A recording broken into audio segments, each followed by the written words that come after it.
Hey everyone, welcome back and thank you for joining this episode of Permitted with Conditions. I'm Sam the intern, and let's get things started with part 4 of the guest interview with our guest, Becky McCray. So I want to jump to the Small Biz Survival blog, which is a top blog for small business towns now for a number of years.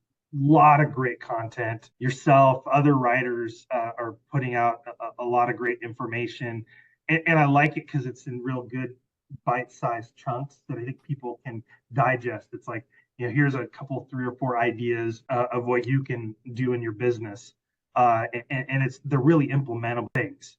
And so, from my experience, there's really kind of a couple of key parts to economic development. And we've talked a bit about what kind of the cities and the towns can do up to this point.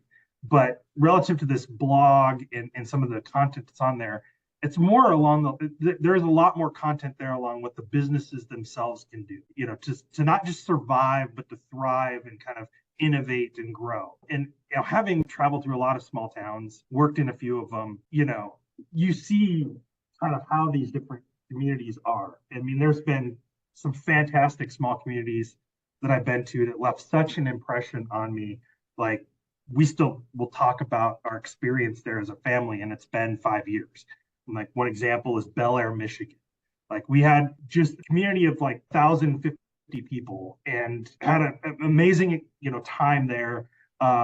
Just a couple of days of staying nearby and driving into town and eating and shopping and those sorts of things. And it was all because of how the businesses did business that really was inviting and welcoming. But one of the things that often comes up on that business side, and it's often a criticism from folks in the city or even in city government, is that Main Street kind of rolls up the sidewalks at 5 o'clock and closes down. And, wow, there's nothing to do. There's nowhere to go. I can't, I just got off work, but I can't go buy, a pair of shoes for Timmy, and those sorts of things. What are some of the ways that businesses can kind of look at that differently, or they can maybe make some small changes that might be good for the community, but also might be of great benefit to them as a business because they'll do more business. We talked about some of the ways of making your downtown a more appealing place where people would like to spend time, whether that's through planting and landscaping or just having benches where people can sit and face each other and have a conversation. That's kind of the stuff that can be done at large, but what can an individual business do? On our survey of real challenges, the first couple of years, doing business after 5, not working for people, was the top #1 response for small businesses. So we know this is a challenge, and I understand it because I ran a retail store myself for almost 13 years, and we were open 10 a.m. to 9 p.m. Monday through Saturday. So this is a big deal. And one of the things I learned, and that has been backed up, is that, and this is the secret that no one tells you, evening customers are different customers than daytime customers. They're different people. They need different things. And we saw this in our store. Dr. Scott Dacko, who is associate professor of marketing with Warwick University in the UK, also backed this up, calls it time of day marketing.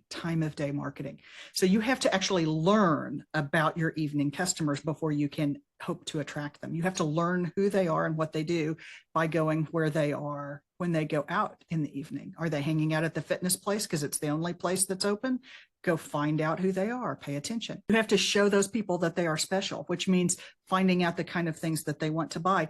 Your daytime customers may buy one set of products. Your evening customers are looking for an entirely different product selection. And you also have to change the mood, because the mood of the store during the day is light and the daytime kind of feeling. The evening feeling may need to be more relaxed. People may be rushing in after work. So you may need to create that kind of relaxed vibe, as opposed to the energizing vibe that you have during the day. But you're going to have to figure that out from your customer. You can also go to, if there are like big box stores in your community where people shop after hours, go there and learn about them. So there's a lot of work to be done. And I will admit, this is a lot of work. It's hard. It's like starting a whole new store. And if you've been in business for 20 years, your 20 years of experience are worthless to you in trying to figure out what works for your evenings. So you may need to partner with somebody else to help you see things in a new way or to bring new energy. You may even want to partner with somebody who's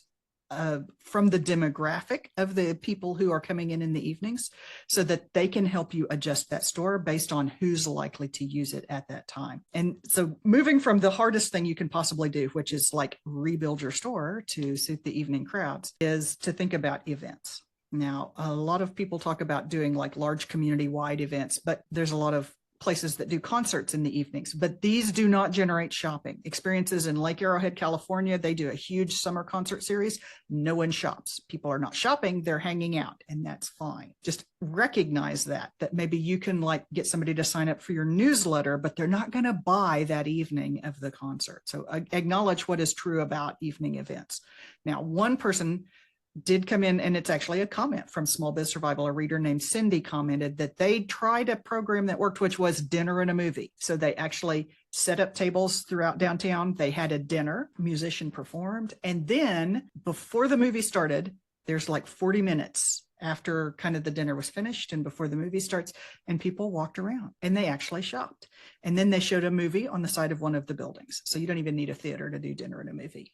Notice you don't even need a restaurant, because they did dinner on tables. So like work with whatever it is that you have. So, and one last thing is, many towns do like art walks in the evening where artists are set up on tables or they're in the art gallery. And so you can walk from place to place. People kind of stroll around together. I don't know why, but most businesses don't do this. Host artists in your store. Pick artists that work with your demographic that you're trying to attract in the evening, and have it in your store and have a demonstration, and then tap their network and your own network to bring your own customers to come to your store for the walk, and not just rely on the walk's going to bring people to me. You have to give people a reason to come in. You have to invite them, and then you have to make the whole thing work. So again, it's a lot of work. It's a lot of work, because what we're trying to do is change people's habits. They've gotten into the habit of not coming downtown in the evening because you're never there. So just being there won't change that. It will take a lot of people working together to change that entire feeling of the downtown into a place people hang out and shop and participate and make community together. But it's so worth it, because you're changing the future of your town. Yeah, and I've seen that in a lot of small downtowns where you might have a couple of restaurants that are doing fairly well and they've got a lot of traffic coming in and out, but all of the businesses that aren't restaurants, none of them are open. Mm-hmm. And even if they were to open, I mean, the chances of somebody like me, when I'm hustling my kids from the car to get in because I just want to get through dinner and we've got another activity to run through, I'm probably not going to notice just that somebody's lights are on and they're open. There has to be something more to it than that you've got to catch people. You got to, right. It's kind of, I think what you're saying is understanding the experience that folks are trying to have and being ready to provide an element of that experience. You talked about having your kids and hustling your kids there. First of all, can you make some family parking in your downtown so that there are dedicated places that people that are bringing kids can park close to whatever the attraction is? The second thing is, can you create, and if you see that there's a bunch of people hustling their kids into the restaurant, how can you create something that is useful and supportive for a family at that? Can you have an activity? Can you have a hand wash station? Can you have, what can you do? There's something you can do, and you have to maybe ask the parents, what do you need? Where are you going next? Do you need a bag drop location while because the next thing you're going to do is take the kids to the sports, or, what is it that the kids and parents actually need at that time? And until you figure out what that is, then you can't offer it. Yeah. And I just kind of on that point, my kids are more grown today than they were several years ago. I mentioned earlier, Bellaire, Michigan, was mentioning a while ago. We were on a vacation there, and I remember we took the kids into town with us. We were trying to enjoy some of their stores, and you get to about the fourth store, and that's about it, for the small kids, right? And it just so happened we were in the Bellaire Smokeshop, and my youngest was starting to get a little more out of sorts, let's just say. And I can't to this day remember what it was that lady that was running the smoke shop gave my son, but it gave him like some treat or something like that to eat. And it was like super simple, but it was like he got a moment of attention. Yeah. And he was so excited that he got something, because it was all real adult stuff kind of up until that point. And it just like it changed the mood for us. And as shoppers, made it a lot easier for us to spend time in the store and spend money, which we ended up doing. Right. And I look at those kinds of things as just, whatever it was, I don't know if it was a sucker or, like a small little snack or something like that they had there. But it was something that it just, it didn't cost the business much, but it was the whole notion of it just changed what was happening. And it made it a situation where, they were able, instead of me hustling out with the youngest because he's causing a scene, I was able to stay there, and now we're throwing ideas off. Oh, we should get this too, and we should buy that for tonight. And it was just the power of some of those types of things with businesses. It was a kind of a make it moment. I like it. So, we've talked about kind of some of these things that small retail businesses can do to grow their customer base, get some more people in the door, or look at that scenario where, how do you stay open at night and take advantage of maybe a higher concentration of people that might be in the downtown? Is there any other advice that you would offer, some of these smaller businesses in small towns as far as, things that they can do, small things that would allow them to, continue to kind of grow, their following or grow the number of people that are going to be repeat customers? Okay. The first one is, this one is really simple, but one of our contributors from Small Biz Survival is named Glenn Muskie. He's from North Dakota, was working North Dakota State University Extension, was their micro business specialist. And he said, potential customers are going to need to hear your business 3 to 5 times before they even recognize that you exist. And that's even in a small town. I promise you, people do not know who you are, especially if your business hasn't been there for very long or it's been there for decades. In either of those cases, people don't know. And people move to town all the time. They've not heard of you. So that's 3 to 5. They may need another 5 to 7 contacts with your brand or your product or your service before they even start thinking it works for them. So we're talking at least 13 times you have to invite somebody before they're going to become your customer. So I know you think you're telling people, you're not telling people nearly enough. Tell people more, keep telling people, act like nobody in town has ever heard of you. Keep telling them. Another thing is, we talked a little about host other businesses inside your business at events that, like, you might host an artist. The other thing that I talked about is, like, if you want people to come after 5, you may need some after 5 type people to help you remake your business. But a really powerful thing you can do in your business is you can become kind of a little mini business incubator, host pop-up businesses inside your business. So whether it's an artist or an artisan or a maker or a crafter or somebody that's like, making widgets in their garage and you just want to show them, you want to coordinate it with what the kind of business you are. So one example, Joanne Schissel, who's from Nearwood Winery, which is in Iowa. I think it's Knoxville, Iowa, is where they're near. They've got a tasting room there.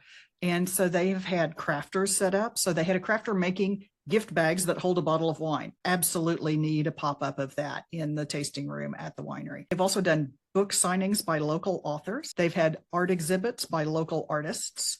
And she builds this, Joanne said, around this motto of where creatives gather, which is a perfect theme for it. And it makes a lot of sense. Her wine buyers want to support the creative type businesses. So it makes a lot of sense. I talked about Colfax, Washington. In Colfax, they had a new plant store open and they started a botany club. Tell me that's not brilliant. That's a way of bringing customers to your door, that getting customers to be repeat customers, of giving a focus around learning that's going to bring in new people. So not trying to convince anybody, boy, you should really get into plants. Instead, it's saying, you're really into plants, join our botany club, because you're going to have a lot of fun doing it. So they are attracting people to them based on what people like to do in the first place, which is the easiest way to attract people. So I'd love to see another one that I've heard works really well are game nights. There's lots of businesses, whether they're coffee shops or they're just a hangout kind of place. A game night gives people a reason to come in and something to do while they're there. And so it becomes a focus of building community. So game nights are a great idea. And I've heard of those working all sorts of different places. So have a theme for why it works, that works for your customers, like where creatives gather. Have fun around the thing that you do with your customers, like the botany club, and create that kind of place where people can create community, like having game nights. And then tell people more times. You're not telling them enough. Yeah. And I mean, I would think with the plant store, I mean, what would be helpful for a guy like me? I've got a few plants in my office, but I don't necessarily care for them very well. And it reflects in, I get all of a sudden there's brown spots all over the leaves, and I don't know if I'm watering too much, too little, whatever. So, and just even some simple, like educational stuff, and, just creating an environment by which people can, not only do they buy your product, but they might get more out of the purchase. For a long time, the secret to sharing information online around a small business has been the following: answer customer questions. And so that applies whether that's like your website, that's your social media, that's your video marketing, that's your botany club, that's your plant clinic. Bring us your sad plant and we'll tell you what you're doing wrong. So whatever you're doing, answer customer questions. Yeah. One of the other things I've seen a lot in small towns is how, besides the pop-up concept, how businesses work to leverage each other.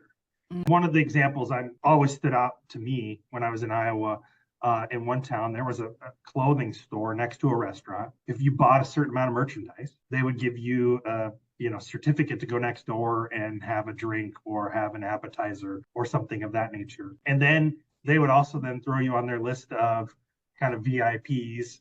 And so they would invite you for, like they got a new line of clothing in, and you're now going to come down the night before everybody else gets to see it, and you're going to get access to it first. And then, they'd have some food catered by the restaurant next door. I always thought that was pretty creative stuff. What are some other ways in which you've seen, successful examples of businesses leveraging each other in those downtowns? So I actually saw another clothing store pizza joint example, and it was in California. It's near Lake Arrowhead, and there's a clothing place. And so if you go eat at the pizza joint, then you get a discount at the clothing store. And it's a sign at the parking lot. Tell me that's not smart, so that even if you didn't know, you'd find out that way. I've seen other businesses do lots of kind of cool stuff. One of the tricky things is, tricky by which I mean is that's a cool trick, is do a get together. Start by just getting together some people. You don't have to know, oh, well, pizza in women's clothing, obviously a fit. You can just start by having a little get together. So Hampton, Iowa, which population 150 people, maybe, they had a get together. Quick look up the population of Hampton. But they had there were some specialty shops, a flower shop, there's a winery, and a marketer. The marketer happens to be Deb Brown. So that's how I know this story. They started getting together. Of course, they met at the winery because that was the right place to get together. It was informal. They would just talk and say, here's what I'm working on in my business. Here's the problem I'm up against. They would share ideas. They would bounce ideas off of each other. A couple of the businesses started a cross promotion thing like that. So that's one way to do it, is just get your friends together and start having that kind of conversation so you can create the cross promotion. Another Ponca City, Oklahoma story, there's a group of businesses that do kind of downtown entertainment sort of thing. There's an art party place where you can have an art party with your kids or for grownups. And so they've started just a group text message where they share ideas with each other. They're like, oh, I'm reading this book. And they'll share ideas with each other and say, oh, we're going to be open on Thursday afternoon, evening. We're having a big party at this time. You may want to be open also. That kind of information exchange helps create those opportunities to leverage each other. And not just for promotion, but for growing as businesses. And so another one that I've heard, with no expectation of reward, there's a great place called the Stone's Throw Cafe, just a stone's throw away. They're in Alberta, in Crow's Nest Pass, Alberta, Canada. And there's 5 little villages across the pass of the mountain. So all these towns are considered Crow's Nest Pass. They started a Pinterest board, what to do in Crow's Nest Pass, with no expectation that anyone would ever do anything back for them. And it doesn't matter. By creating more interest in coming to town, giving people more options of what they can do while they're in town, they're going to sell more of those absolutely horrendously large cinnamon rolls at the Stone's Throw Cafe in Crow's Nest Pass. So any business can do that. If you don't have a what to do in your town Pinterest board, start one. It's very easy. And then just keep adding to it. And then one more thing on leveraging each other is to join in with a larger thing. So I don't recommend necessarily Shop Small Saturday, the American Express run thing, because It's on Saturday, and the focus is on a single day. So I like to have something that's on a larger day, a larger scale than one day. And also that Saturday tends to be a day that when small town people get in the car and drive and go shop in the big city. So it's useless for your community. Not that people don't make good use of it. It's just not optimal. So, but one I like better is called Shop Indy Local, and that is put on by the American Independent Business Alliance, AMIBA or Amoeba. And so that's called Shop Indy Local. They have a lot of materials you can use. They give you graphics you can steal and customize. They provide ideas and suggestions for how to run that campaign season long, starting with trying to get people to shop local, starting earlier so that they don't miss their opportunities, and how you can take advantage of the last minute opportunities and the whole shopping season. And so that's called Shop Indy Local, and I really recommend it for small towns. Yeah, I mean, you see in a lot of smaller towns now are doing things like restaurant weeks and those sorts of things just to kind of advertise their local businesses. And I can see, that even parlaying over to like retail week, right? Where you've got retail based, it's kind of together and doing something special. That Shop Indy Local program and the Amoeba group actually provide additional resources for things like restaurant week ideas and eat local ideas. And so they have like this whole suite of tools. You can do your whole year, like around Independence Day in the United States, they talk about Independence Week, shopping your independent businesses. So like there's a whole flock of tools you can use from there. So that's one of the reasons I really do recommend it. It's like, it fits with a lot of the ideas that you're talking about. That's very helpful. Those resources, I mean, that you look at small businesses and they don't have marketing departments and those sorts of things, so those kinds of resources are super helpful in kind of being the genesis for some of these programs.